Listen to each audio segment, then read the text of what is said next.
বাংলার মাটিতে সাকিব খানের লগে টক্কর দেওয়া এরকম কোনো এখন পর্যন্ত নেই, বা আমার সন্দেহ হয় যে এমন কোনো মা, এমন কোনো ছেলে এখন পর্যন্ত জন্ম দিতে পারেনি যে সাকিবের লগে টক্কর দিবে। হ্যাঁ, only one king in Tollywood, Shakib Khan. একমাত্রই সাকিব খান বাংলা চলচ্চিত্র জগতের সুপারস্টার। আর ওই সাকিব খানের মতন টক্কর দেওয়া এখন পর্যন্ত নেই।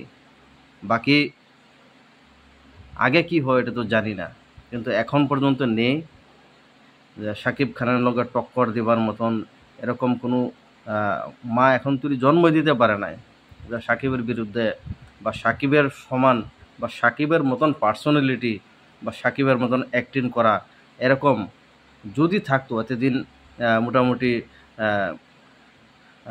চলচ্চিত্র জগতে আমরা দেখতে পারতাম, কিন্তু নাই বলিয়ে কইতে যে নাই নাই।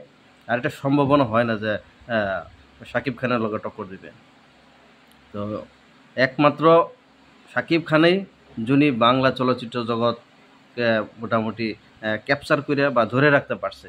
আর কে আসিল বাংলা চলচ্চিত্র, আর কে আসিল আজকাল 10, 15, 20 বছর ধরে কে আছে বাংলা চলচ্চিত্র জগতে?